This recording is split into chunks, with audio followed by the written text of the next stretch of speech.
Hi guys, my name is Steve B. Coming to you today to talk about staying sober for today, I got a nice topic. I thought we could talk about more about loneliness. Because it affects so many people, and alcohol is called, and was called the disease of the lonely. And a lot of people say, no, that's not true. That's not true. But you know what? It's very, very true, and it's true in my life.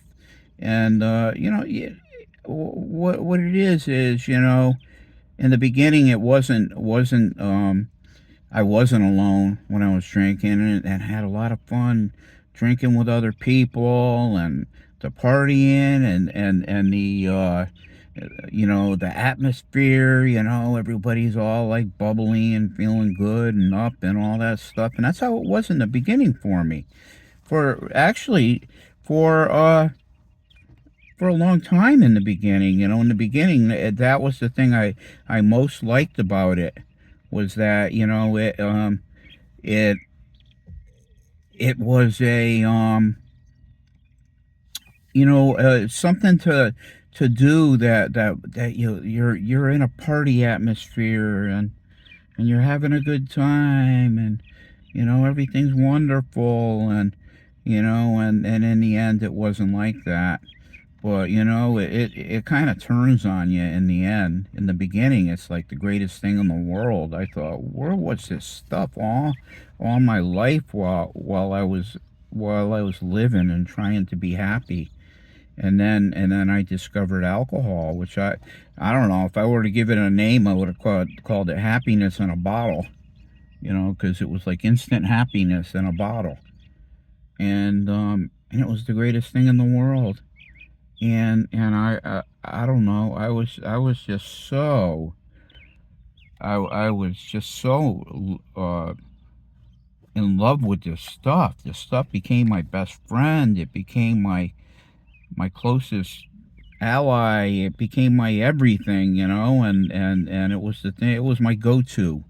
It was what I always wanted to go to have a good time, to feel good, to be okay upstairs in my head. When a lot of time I was not okay in my head. But the alcohol would make it that way. It altered my attitude. It altered my everything. If I was in a bad mood, it put me in a good mood. If I was feeling like crap, I'd feel good. And it was all just something to dull reality. And because deep down I was lonely, and I was looking for happiness. And I discovered alcohol, and there you go. I didn't give a shit. I didn't give a crap about being lonely anymore. It didn't matter. It didn't matter. And it was an instant happiness in a bottle. That was the best way to kind of like describe what the stuff was to me. And would it take a bad time and turn it good? It would take unhappiness and turn it into happiness. It was a magical elixir. It was a magical elixir that can do anything that I couldn't do. You know, and then in the early years, yeah, it was a fantastic thing. It was great. It was great in the early years. In the later years, not so great anymore. It was like a snake. It was my best way to describe alcohol to an alcoholic is like, you trying to handle a cobra. A cobra is going to kill you. A cobra is deadly, and a cobra is going to take you out. And for the fool that says they can handle the cobra, and not get hurt, usually ends up on the wrong end of the deal there. A cobra is going to take you out. A cobra is going to kill you. And alcohol for an alcoholic is going to kill you too. In the beginning, I didn't care. I just didn't care. You know, someone said, "Yeah, it's killing you. You're an alcoholic. You're drinking way too much. You're this, you're that." I didn't care. I didn't care because I loved it so much. I loved it so much. And lo and behold, it eventually is going to turn on you. I don't care. I don't care. You know what? I think I find myself thinking back to when I was like in the midst of my drinking and stuff, and some of the people that were drinking put me to, no, they were just like drank all day, drank all night, drank all day, drank all night, and it was like I wonder if they're still alive today because that stuff's gonna kill you. That stuff's gonna kill you, and it was gonna kill me too, and that's why I had to stop. It was like stop or die. And the bottom line for me was I didn't want to die. I was too young to die. I was in my 30s. I don't know, 34 years old, and it was like, okay, this stuff's killing me, and it's gonna kill me, and you know, eventually,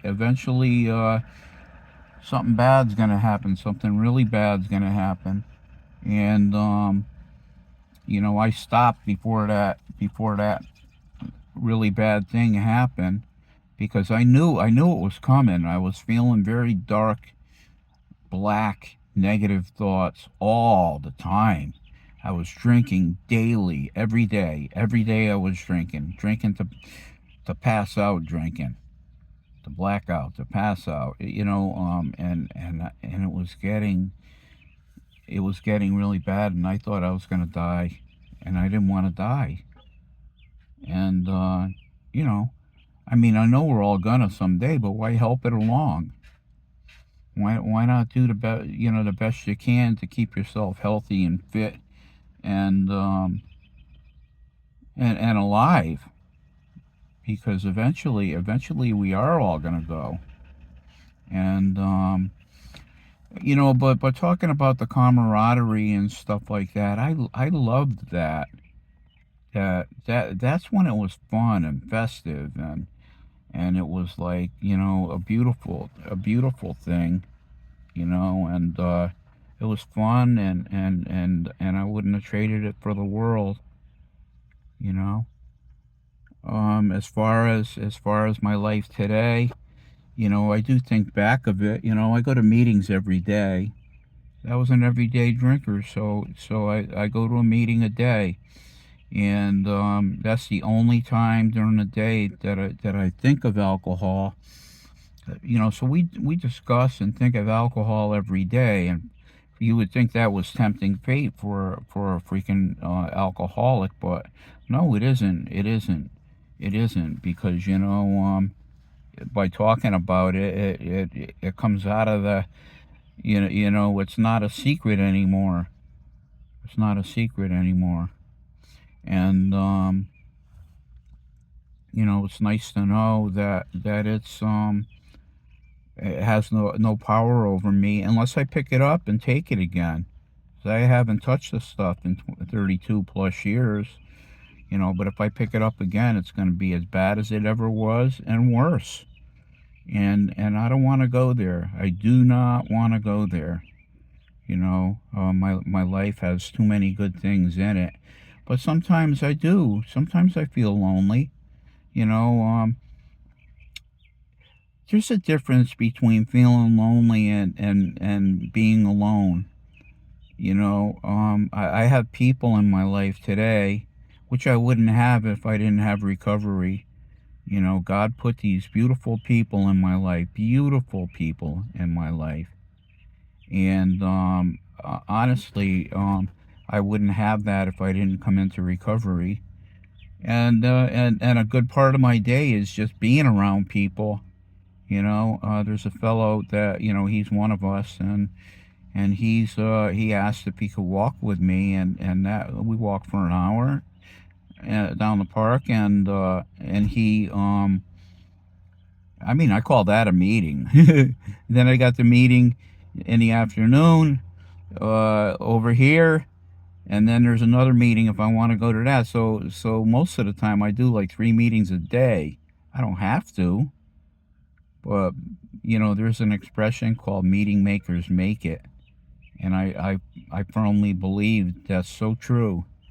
That's so true. In the beginning, I hated that expression, but it's the truth. So I'm glad that there are meetings to go to, and there are morning, noon, and night. And phone numbers, you can't put enough emphasis on having phone numbers, people to call when you're in the lurch, or if you're having a bad time. If you want to, you pick it up, you get out of yourself, and you talk to someone else about what your problem is. Most of the time, when you do that, you most of the time when you do that, you get out of yourself, and that's part of the thing, getting out of yourself. When you're stuck up in my own head with myself, and that's it, and my own crazy thoughts, not a good thing. Not a good thing. But if I get out of myself and try to help someone else, let's say reaching out, or finding somebody that does need help, and in recovery, you're going to find people that need help. Get out of yourself and help them, and you'll find that you're not feeling so sorry for yourself anymore. One thing in the world I hate: self-pity. I hate self-pity. And I can honestly tell you that it's my biggest enemy. If there ever was a devil, and I believe there is, he gets me to feeling sorry for myself. He won. And I have to try to avoid that. I got to avoid that. Try to help others, get out of myself, help a newcomer. When all else fails, helping another alcoholic saves the day. You know, that's in our literature too, and I really believe that, and I think that's golden, because it's so true. When all else fails, helping another alcoholic saves the day. Um, life is a beautiful thing. Life is a wonderful thing, and I don't know. I would have never experienced life the way I am had I not, found recovery. And through recovery, I found God. God never left my side. He was always there, but I just chose to not have anything to do with him. And today, he's everything to me. God is everything to me. And I would never think of going through a day without God, because that's my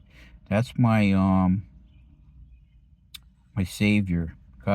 Jesus is my savior, and I need him. I need him every day, not just once in a while, every single day. And I never know what a day's gonna have. Days are usually, they're not all bad, they're not all good, they're a little bit of both. I mean, some days, like you think that the devil is out to get you, and you feel like it's all bad. Well, then when you have those days, stay closer to him. Stick closer. He's not going to leave your side. And he promised that. Jesus promised he'd never leave my side. I'll never leave nor forsake you. And that gives me a lot of happiness, a lot of joy, because I can't do this thing alone. No way can I do it alone. And I wouldn't think of doing it alone. God is everything to me, and and he helps me through the day, and he's keeping me sober.